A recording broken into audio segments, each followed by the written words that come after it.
Welcome to the show. My name is Charlton with Big C. This is Charlton and Big C Sports coming to you worldwide on the iHeartRadio network every Monday through Friday at 5 p.m. Pacific Standard Time. Today is August 29th, 2016. I want to say thank you to all of you listeners in Latin America. So bienvenidos to you. Also, you good old boys out in London, England, as well as Berlin, Germany, and the great country of Canada. Big C, I know I'm trying, man, but I'm going to keep working on that Canada national anthem.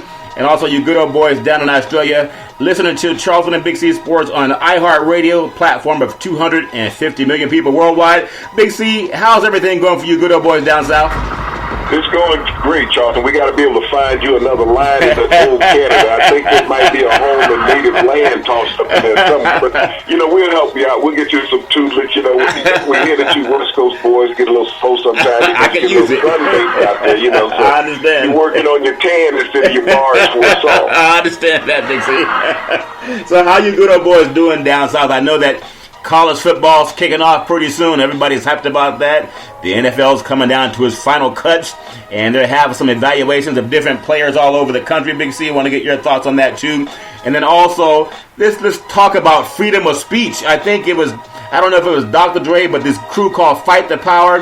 And I remember all this talk about freedom of speech in America, but be careful if you exercise freedom of speech because some people don't like it, Big C. Your thoughts on freedom of speech in the NFL, Big C? Well, Charlton, when you talk about freedom of speech, you have to look at Colin Kaepernick, the belated quarterback of the San Francisco 49ers. I mean, he's been berated up and down all offseason. People trying to get rid of him in any kind of way. Yeah. But, Charlton, they noticed him sitting on the bench expressing his freedom of speech during the national anthem in this last preseason game. He sat on the bench, Charlton, in the first two preseason games, did not stand. Yeah. But, as an American, you have the right to express yourself. You do? Are you? Wait a minute. Are you saying in America, land of the free, home of the brave, that you actually have the right to express yourself and it doesn't have to be 100% agreement with the rest of the country, Big C? Well, Charlton, if you're an African-American, no. But if you're mainstream American, you can, because you listen to Donald Trump expressing himself on racism every day. Yeah. And spewing it through the national media in a presidential race, it's accepted. But Colin Kaepernick takes a stance on the racial divide and injustice in America, and all of a sudden he's being ostracized by the mainstream media. So let me ask you this question real quick. You're saying that Colin Kaepernick actually told other Americans and NFL plans to beat the hell out of people if they disagree with you, and he'll pay your legal bills? Is that what Colin Kaepernick said, Big C? Well, he did it through silence, Charlton. He did it the intelligent way. Okay. He didn't play the dummy Donald Trump. Oh, Donald Trump is the one who said that. Okay, I was misconfusing who was what, because he's taking a lot more flack than Donald Trump. I thought he told people to beat the hell out of people and he'll pay your legal bill. So it's Donald Trump that said that, and he's running for the highest office in the land. Is that what you're saying, Big C? Well, Charlton, let's look at it from this perspective. Let's look at another athlete, Olympian athlete, Ryan Lochte. Okay, Ryan Lochte desecrated two flags, the Brazilian flag and the U.S. flag. He blatantly lied on the U.S. flag. He blatantly lied on the Brazilian flag. He urinated on their property in public. People could see him. Yeah. He lied to the public. He lied to the media. He lied to his family. And he's gotten a new endorsement. He's been embraced for being a white liar, Charlton. Yeah. And here's Colin Kaepernick did not say a word. He sat in silence. You think about the people in the 60s and 70s, Charlton, who burnt the U.S. flag in the streets, even in the 80s. Yeah. Set it on fire in the street. And they were not admonished like Colin Kaepernick is being done, Charlton.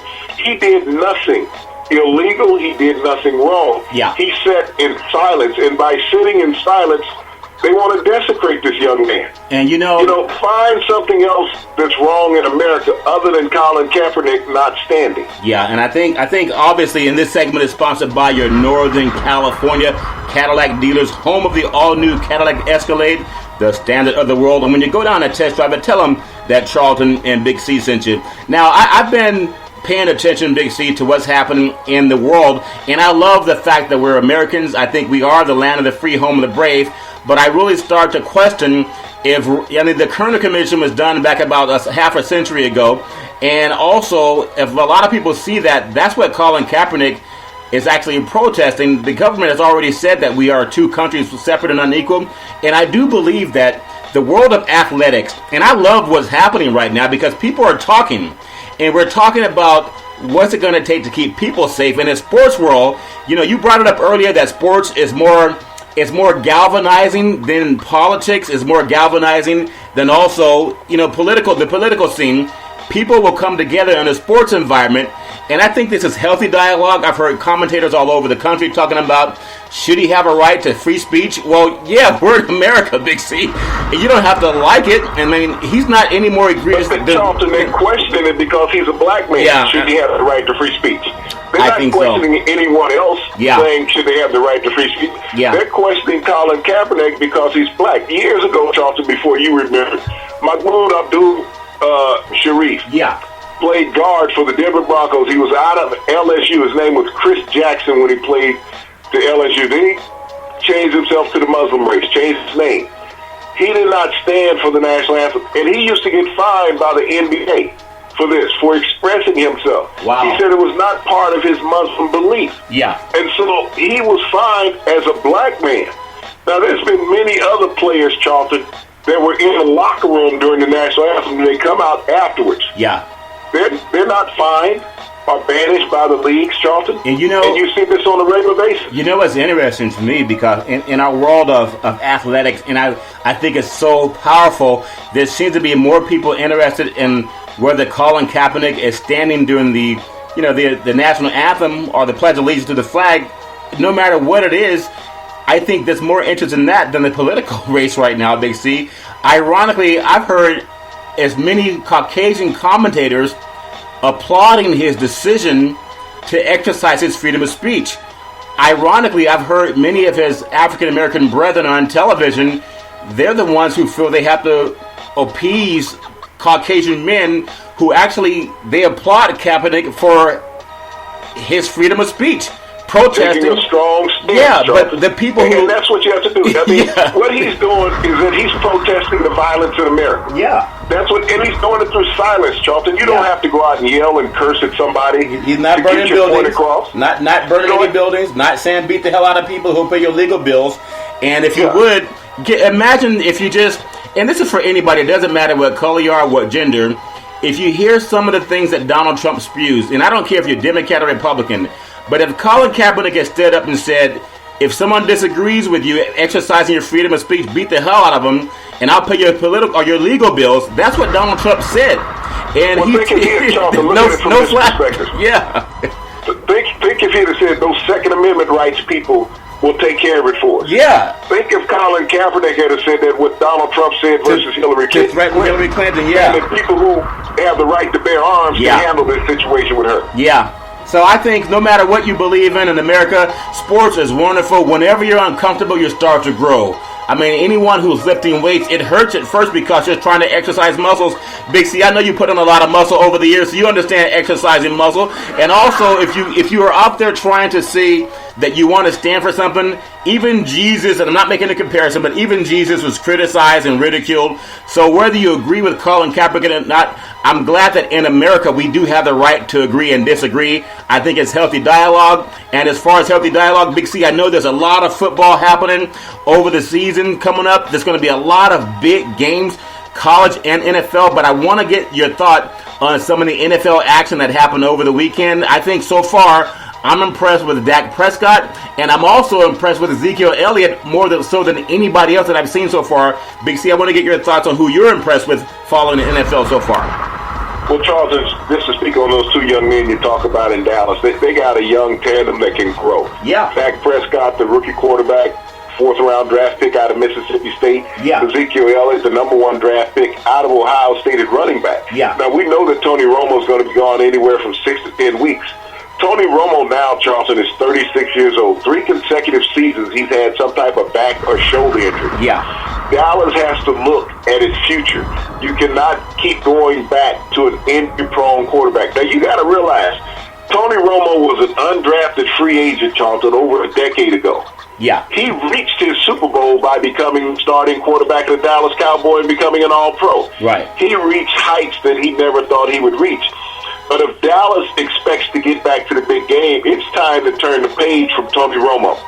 Now, if he was an African-American quarterback, injury-prone like that, I mean, look at Colin Kaepernick, what he's gone through with 3 surgeries. Yeah. They're talking about putting him out of the league. Oh, my goodness. Tony Romo's hanging around, but, if Dallas wants to find success this year, they're only going to find it with Dak Prescott. They tried it with 2 run-of-the-mill quarterbacks last year, Matt Castle. Yeah. And I'm trying to think of another kid that they picked up from Cleveland and was out of Oklahoma State. Yeah. Neither one of these guys to complete a pass downfield, Charlton. Well, see, you just brought something. Dak Prescott has impressed everybody. And you just brought something to my mind again. And again, sometimes I'm a bit naive because you read a lot more than I tend to Google. And if it's on Google, I'll find it. But I want all of our people who listen on iHeartRadio every Monday through Friday at 5 o'clock p.m. Pacific Standard Time, 2 quarterbacks coming off for surgery. One, they're saying trade. The other, they're saying, well, he'll be back in 8 weeks.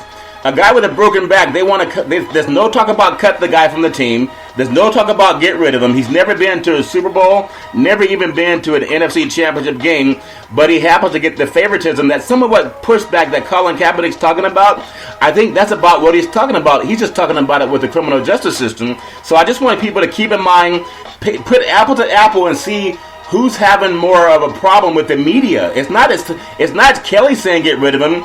It's the media, which is 90% Caucasian. And I think they should also take a look at the Kerner Commission, read that report, Kerner, and see if Colin Kaepernick is in line with what the government did when they did a study on race relations in the United States. I think we can fix it, but we can't fix it if we're dumb. So, Big C, your thoughts again. You talked about Romo, you talked about Prescott, and also Ezekiel Elliott. I want to get your thoughts on what's happening in Denver because they're starting a quarterback, I think, out of Northwestern, Big C. Your thoughts on that? Yeah, Denver today made the move with Kubiak, the head coach, naming Trevor Siemian as his starting quarterback for the season. Now, Trevor Siemian is technically a rookie quarterback out of Northwestern. He'll be the first quarterback to start in the NFL out of Northwestern since Sammy Baugh. Wow. Back in 1955, Charlton. That's before I was born. How do you know that stuff, Big C? I wasn't born back in 1950. I don't even know if that's fair. But, it's going to be ironic, and interesting. Now, Sammy Baugh led the Cleveland Browns to several NFC championships, Charlton. Yeah. As a quarterback, slinging Sammy Baugh was his nickname. Yeah. Now, will Simeon be able to replace that? Charlton also, this will be the first team in NFL history as a Super Bowl champion to start as quarterback in the following season without having a quarterback throwing an NFL pass in a regular season game. Wow. So, in the last game that Simeon played, now, Jonathan, he was 0 for 6 to start the game. Yeah. Because he faced more veteran players. Now, the speed of the game will pick up as he goes on. But the key is, what is Denver going to do with Mark Sanchez? Yeah. They owe him $4.5 million if they keep him on the roster. Are they going to cut him and go with technically 2 rookies? Carson Lynch, the kid they drafted out of Memphis. Yeah. And Simeon, you have 2 rookies that are NFL unproven. You had Mark Sanchez, who's been to 2 AFC championship games. Oh, forgive me. He's a Hispanic quarterback. Yeah, that doesn't count. He should have been the 4, Big C. He should have been the 4. Yeah. He's under that Colin Kaepernick rule. He's a minority quarterback who's been to NFC championship games, but he's not good enough to start on a team when you got somebody who's never played. Well, I think the commissioner, Roger Goodell, talking about if they want to make a big issue, and I don't think the players are making a big issue of it, Big C, because a lot of guys, if you ask them honestly and they do real talk the way we do, you're going to have 50-50. A lot of guys love this country, but it doesn't mean that you got to love the way people are treated. If you look at the Kerner Commission, anyone that wants to come down on Kaepernick, study the Kerner Commission. He did not put that study together. That was orchestrated by President Lyndon Baines Johnson. Okay, and look at his findings. They're not much different today. And also, Big C, there's something I want to touch on because we talk about how football will bridge people together. Everybody loves it. And whether it's Kaepernick or whether it's Osweiler, Brock Osweiler, the quarterback for the Houston Texans, had a great game against Kansas City. I mean, it's a preseason game. They kept him in there for, I think, 3 quarters. He actually had a pretty good game throwing the ball downfield. But contrast him with Colin Kaepernick not standing for the national anthem. Osweiler actually pushed a woman twice back in the summertime coming out of a pizza joint. There was no talk about it outside of maybe 3 minutes on ESPN saying it was the woman's fault. It's okay for a 6'8" quarterback, NFL quarterback, to push a woman. You haven't heard squat about it. Not one thing other than 3 minutes. Now, contrast a man not standing for the national anthem, not pushing anyone, not protesting anyone, other than trying to stand up for something he believes in. Contrast that to Colin Kaepernick coming out of a restaurant, pushing a woman twice, and then having no talk about it other than 3 minutes. That's what Brock Osweiler did, and after doing it, he got $72 million, Big C. But Kaepernick stands up or sits down through the national anthem, and they want to scrutinize this guy. In fact, they almost want to socially castrate him. Is that egregious? Do you see the bias the way I do, Big C? Well, Charlton, it's egregious. Let me put it to you this way. Most NFL players and NBA players, even Major League Baseball players, are millionaires, aren't they? Yeah, they sure are. And you live out there in a place, Beverly Hills, where millionaires are all over the place. Well, you know, that's down south, Big C. now you see people in Beverly Hills and Southern California driving around in $500,000, $1 million cars. Oh, they're Caucasian. Bugatti, yeah. Yep, my Bugatti or Lamborghini. They're not stopped by the police. No. But see an African-American athlete driving in one of those expensive cars, Charlton, they're stopped by the police. Yeah. Why? And they're not speeding, but they're stopped by the police. Police comes up asking them, is this your car? You got a guy with a $40 million contract, driving $1 million car, which is in line with anybody else driving a Chevrolet or a Ford or a Mercedes. Yeah. And you're asking this young man, is this his car? Like he stole it. You got your gun unstrapped. Yeah. Well, Big C. And he's done nothing wrong. So when we look at societal measures against a young African-American athlete versus a middle-aged white man driving the same car, it is not the same. There's a racial divide there and a bias that this young black man should not be able to afford the vehicle that he's affording. Well, yeah, and that's true. And I hope that all of our brethren, and since we've been talking about social justice, social equality, we know ESPN's done some programs on it, and I love the sports business, but I think our traction is really picking up because now a lot of people are trying to do that, whether they want to do it or it's forced upon them. But I still ask all of our brethren. Let's look at ESPN. Yeah, sure. Bob Lee nor Chris Berman did they do the show. These are the two big heads of voice at ESPN. These are the two senior broadcasters, two senior showmen. These are the ones who need to step to the forefront and talk about racial injustice. Yeah. I know both of them are on the verge of retirement within the next year or two. Yeah. But they really need to bring these people in. This is not a black problem in America. No. So why have Jameel Hill and only the black athletes speak about it, Charlton? I agree. This is a corporate problem in America. Corporate America is white, Charlton. Yeah. Yes, there are some rich black athletes in America, but if you pooled all their money together, every black athlete in America, if you pool their money together, it's not going to stop the injustice in America, Charlton. I agree. It's not going to stop the financial divide because they don't make enough money. You got to understand, they get paychecks. They get paychecks. They're not running the business. Yeah, I agree. That's so funny, Big C. And also, speaking of paychecks, this segment is sponsored by your California Lottery. What could a buck do for you? Big C, I keep saying, they say if you say it enough, I'm listening to all of my preachers around the country. I want you to pray for Charlton and Big C that we hit this Powerball and this Lotto. Let me tell you what a buck did for me on Sunday. Yeah, what it do for you, Big C? I went down to the tackle and bait shop, Charlton, on Sunday, bought myself a little pouch of worms. It cost me $1. Okay. And that paid for dinner because I caught several fish that made me feel very comfortable. I understand, Big C. I'm still trying to get that. I'm trying to fish that Powerball ticket out of the machine, Big C. So I'm asking all of you pastors to pray.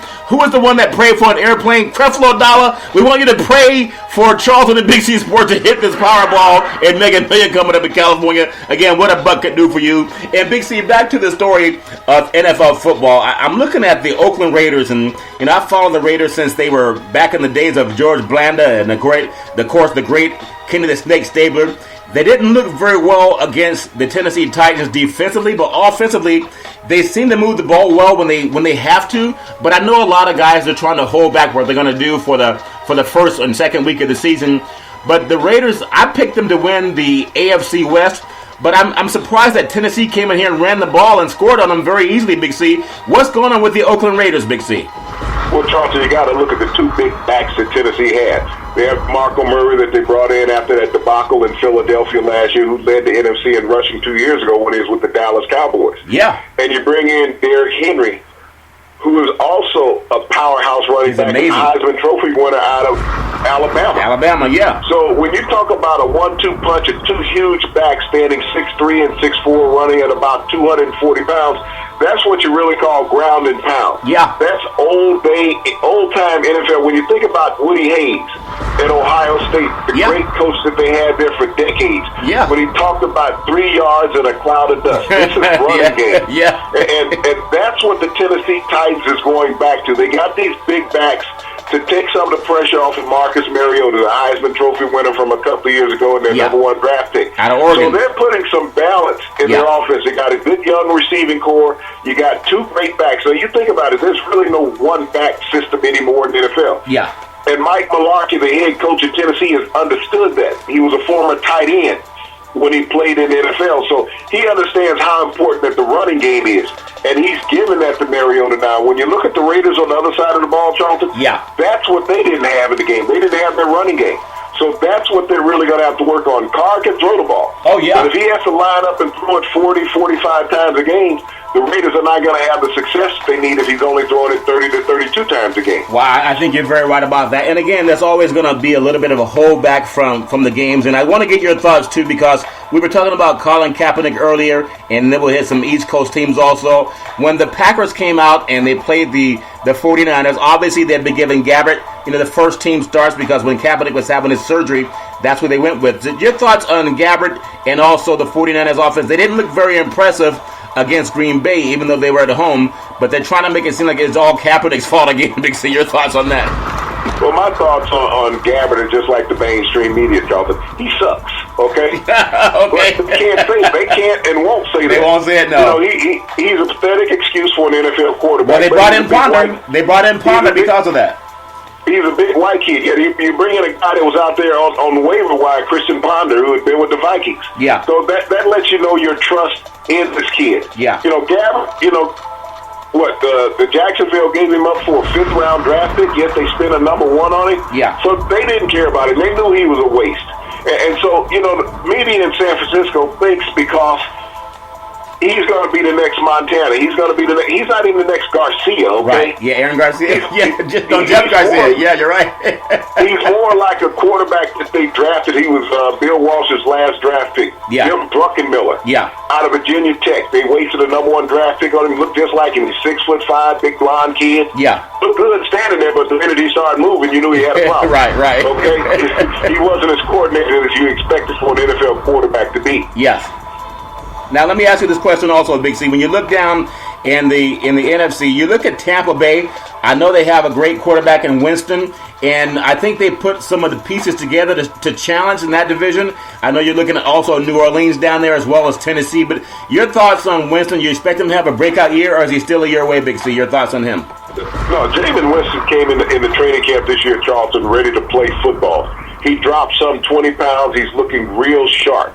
He had an excellent night the other night in the preseason game. Yeah. And so expect big things and better things from Jameis Winston. He had a promising rookie year last year. And I don't know how Lovie Smith lost his job when they doubled their win victory. No, he was the wrong complexion, Big C. Lovie was right. I know, Charlton. He was an African-American head coach. Lovie Smith, he should have said, if you guys find someone who disagrees, beat the hell out of him and I'll pay your legal bills. And he would have been highly favored than Big C. Lovie Smith won more games than Jeff Fisher last year, Charlton. Yeah. Lovie won more games than Jeff Fisher and got fired. Yeah. You have to, make me understand it. And a lot of times I'm confused about the things in the NFL. Yeah. And let me give you a great thing that I'm really confused about, Charlton. When you talk about the top 100 players in the NFL, Charlton, the top 100, and normally you're going to get quarterbacks in this rating, running backs, receivers. J.J. Watt was named the best player in the NFL in the top 100. Yeah. Aaron Rodgers came in at number 2. Tom Brady came in at number 3, Charlton.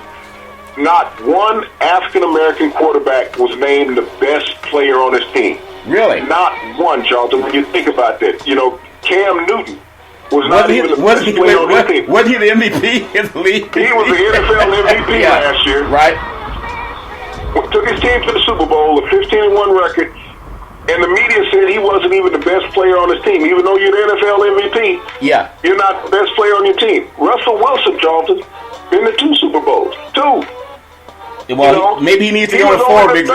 He was only the third best player on his team. So I'm trying to understand how you ostracize African-American players in the media in the NFL when they're the spotlight of their team, and Russell Wilson is only the third best player on his team. And I'm trying to remember what he did in the second half of the season, Charlton. I think he threw like 25 touchdowns and 1 interception in the second half of the season, but he's only the third best player on the team.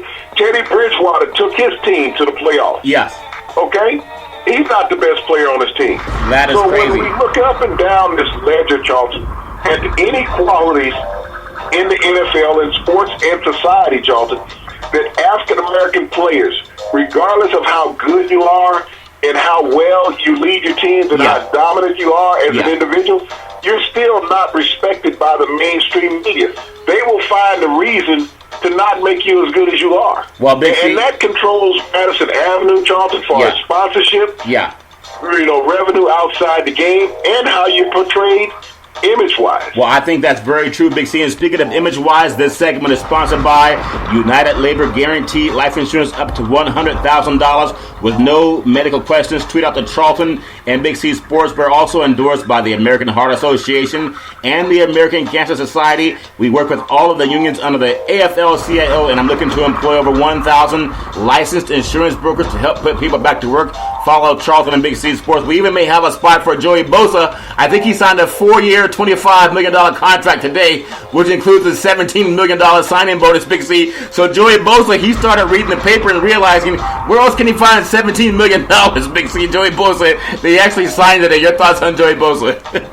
Well, it's great to see Joey Bosa sign the contract with the Chargers. I mean, they put too many hopes in this young man. Yeah. But the thing is, he's going to disappear as the season goes on, Charlton. Yeah. He's going to be out there playing against grown men every play. Now, it's nice to play against some good talent in college. Yeah. But every down, you got to line up against a professional offensive tackle now in the NFL. Yeah.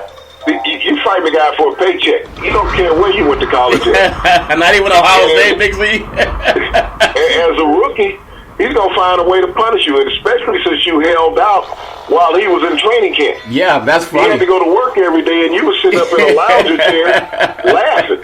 So that's so funny. He's going to be a little pissed off at you. He just might be, Big C. I still think it took until, three preseason games for a guy out of Ohio State to say, I'm not going to hold out anymore. I can't make any more money than I made Ohio State. So I think he decided to sign. But more news around the NFL. Brandon Browner, cornerback, was released by the Seattle Seahawks today. Your thoughts on Pete Carroll? He's always trying to put the right people in place, but he did let him go. And your thoughts on Brandon Browner being released by Seattle today? Well, he was part of that Legion of Boom when they won the Super Bowl, Charlton. He went off to the New England Patriots a couple of years ago in free agency. Last year, actually spent in New Orleans with the Saints.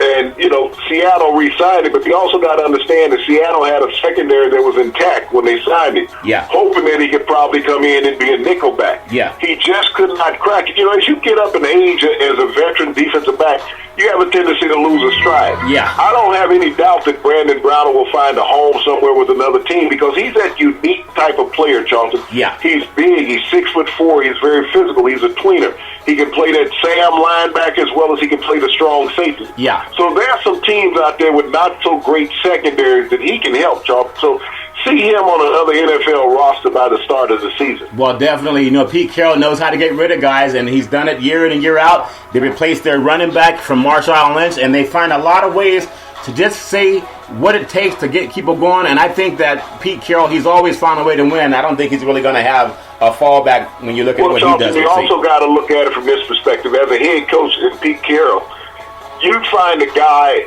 that's going to play for you, and you let the rest of the veterans and young players, rookies, know that everybody's expendable. Yeah. This is about team. This is not about your name. This is about the team. Yeah. And if you're not performing to the team level to make the team better, then I have no need for you. Well, that's what it's about. A lot of teams hold on to veteran players too long, and all of a sudden that organization goes downhill in a hurry, and it's a very slippery slope once that starts. Well, Big C, I agree with that very much so. And even going back to Colin Kaepernick, I think they had his former coach, Chris Ault, who was the head coach at the University of Nevada, actually in the Coaches Football Hall of Fame for college football. and they brought him in to talk about with Colin Kaepernick and what's going on with Kaepernick. And I think Chris Ault kind of stood behind Kaepernick, stating that he doesn't like the way people are treated, and he was making a peaceful statement by not it's just like a protest. He didn't say beat the hell out of somebody, he'll pay your legal bills. But I think even Chris Ault coming to the stance or defense of Colin Kaepernick, maybe that will get some traction, making people understand that you do have a right to protest in America. You know, we talk about how great our country is, but anyone exercises their right to protest or even the right to bear arms, there's always some pushback, and it's nice to see an old Caucasian man coming to the defense of a young African-American athlete. Big C, your thoughts on that? Well, if you look at Chris Ault, Charlton, Chris Ault coached Colin Kaepernick at the University of Nevada. He's also an offensive consultant for the Kansas City Chiefs. Yeah. Chris Ault is a very innovative, intelligent man, Charlton. Chris Ault is the man who invented the playoff system in college football. Yeah. He brought the playoff system to the 1AAs back in the late 70s. He also brought in the overtime rule in college football. So when you think about the intelligence of a Chris Ault to create the overtimes, the playoff system. Yeah. Then the overtime scenario, putting the ball at the 25 and everybody gets a chance to score, Charlton. Yeah. Chris Ault, when he speaks, he's like E.F. Hutton. Yeah. People should listen. Everyone should listen. This man has been so innovative in the history of football. Yeah. So you think about what he started in college also went over into the NFL. The NFL, yeah. So, you're right. You know, what he has done. And so when he speaks up on Colin Kaepernick, man, you got to speak about it. You know, Chris Ault, as you said, is white. Yeah. He's a Caucasian coach. And Colin Kaepernick played for him, who's a biracial young man. Yeah. But, you know, this is a societal thing. The media is beating up on Colin Kaepernick. Let's look at the rebel flag down in the South, Jonathan. It still flies in several states. Yeah. Is that not desecrating to the American flag? Well, I thought they took the flag. I mean, out here on the West Coast, I thought they took the flag down. Big C, you're saying they still fly around the rebel flag, even though it was so egregious? That was in South Carolina, Jonathan, after we had that homicide in the church back there last year. Yeah. But, you know, when you think about it, the University of Mississippi years ago, Charlton, with George Wallace, not wanting to allow blacks into the university. Yeah. You know, standing behind the rebel flag, separation, and wherever the rebel flag flies in America, Charlton, that's a separatist. Yeah. Those are not people saying that they're American citizens, but they receive all the rights of American citizens. We don't see the national media, Charlton, going and beating these people. The University of Mississippi, Charlton, what's their emblem? Yeah. A state university. Yeah. Okay? The rebels. Yeah. Now, you think about how the outcry has been in America, Charlton, for the past several years about using the word Redskins. Yeah, Native American. You're right on track. Yeah. Redskins, you got high school teams having to change their name. The Stanford Cardinals changed their name a couple decades ago when they were the Stanford Indians, Charlton. Yeah. So you've had this outcry in America against the native, but you've had these people that were transplanted that wanted separatism in America. It's okay to run their symbolism and their flag, and no one's saying anything about it, Jonathan. So when you talk about the injustice in America, it starts right there. Well, Big C, there's something else that I want to bring up too, and this segment is sponsored by One Life America Life Insurance. I'm a licensed insurance broker with One Life America, and we're offering final expense to all Americans all over the country. I'm also looking to hire over 1,000 licensed insurance brokers. So Charlton and Big C Sports are trying to put people back to work. All you have to do is tweet out the Charlton and Big C Sports on Twitter. Also follow us on Facebook, and you can also listen to us on the iHeartRadio network. And one of the great things about iHeartRadio is you can just download the app and you can click in Charlton and Big C Sports and you can pick up all of our shows. But again, I want to go back to my median brethren. No matter what color they are, I want to just make them realize that as an African-American quarterback, Kaepernick, he's been really beaten up over his right of freedom of expression. But there were some quarterbacks just a few years ago that was actually accused of sexual assault. Okay? And not much pushback over that by the mainstream media. I also want to mention that, I already brought it up, but I'll say it again because no one else seems to want to. Brock Osweiler actually assaulted a woman twice coming out of a pizza place over the summertime. He actually put his hand on a woman twice. And the NFL is pro-anti-violence, right? No violence against women whatsoever. You mean that, Charlton? Well, that's what they're saying. What about Josh Brown? What about Josh Brown, the kicker for the New York Giants? Oh, my goodness. He had over 20 calls of domestic violence from the police department, kicking his wife's butt. I mean, his job was a kicker, but he was kicking his wife's butt. Yeah, and that was horrible. And he missed one game. One game. He had a one-game suspension by the NFL with over 20 calls of domestic violence against his wife. So now, when we look at the commissioner, how he handles things, Ray Rice lost his career. Yeah. We've had a half dozen other African-American players lose a season or several games. Yeah. But we have a white kicker in the world's largest metropolitan city, New York, kicking his wife around, and he misses one game. And where's the commissioner's office? Right down the street. He could probably hear the scream coming from the house. And ironically, and I want everyone to really pay attention to this, that the charge of domestic abuse against a Caucasian player, NFL football player, it caught less pushback than an African-American quarterback deciding just to sit during the national anthem. He didn't push anyone. He didn't cuss at anyone. He didn't use any profanities. And all he did was he did it to help protest the treatment of African Americans. And Charlton, the police weren't called on it. They were not called. There were no police called. And so I just hope people, all colors, black and white, especially women, and if you're a woman and you love NFL football, I want you to realize something. You get more pushback if you make a stance against violence against minorities than you get if you're a man that beats up a woman. Brock Osweiler's already proven that. So is the kicker for the New York Giants. The New York Giants.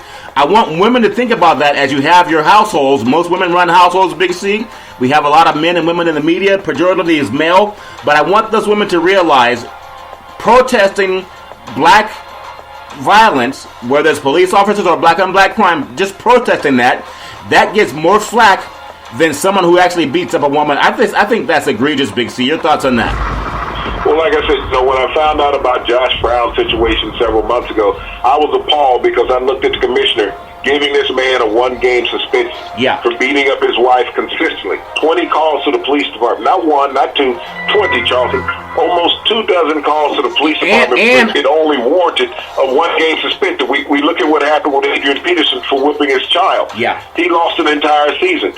And it's not right to do that. And also Ray Rice, he's striking his wife. We're not condoning these things. No. But the injustice through the NFL as far as its policing of these incidents. We talked about the all-pro quarterback that in 11 months was accused of sexual assault twice. Nothing happened to him. The NFL said, hey, it's okay, just boy being boy.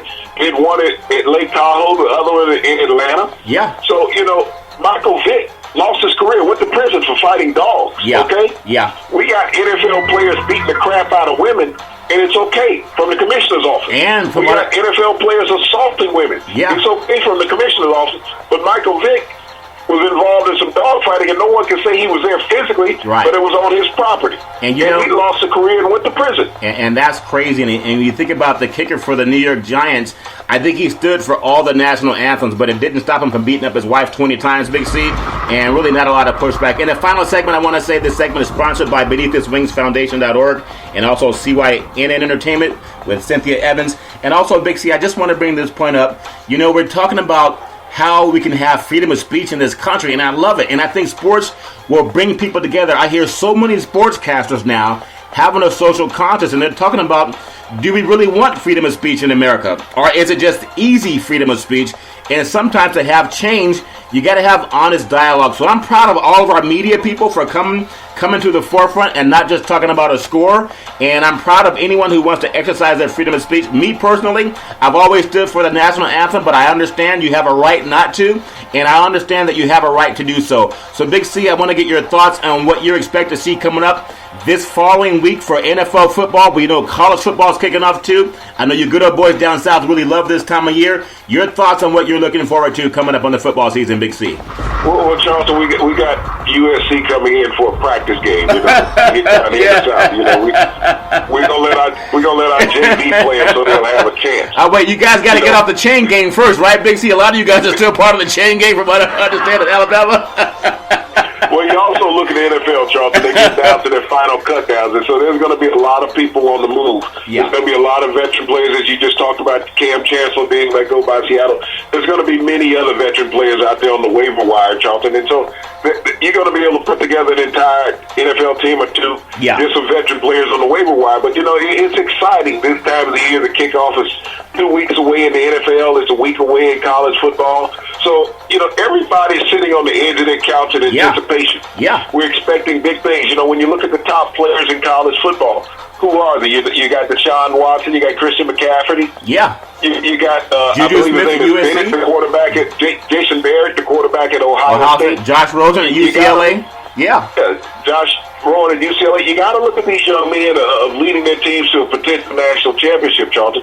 These teams will be right there in the hunt. Alabama is still trying to figure it out at quarterback. I think USC named the kid, what was his name, Brown? Yeah, Brown, like really good. The next John Elway, they're saying, Big C. As their starting quarterback. So college football is always exciting, Charlton, because there's always the unexpected. Yeah. And there's always the one or two dark horses that just shoots the top of the heap that nobody expected to have that dream season. And that's what makes college football so exciting, Charlton. Always expect the unexpected. You will see plays that you haven't seen before. Just electrifying. The NFL, it is what it is. It's the staple of American society.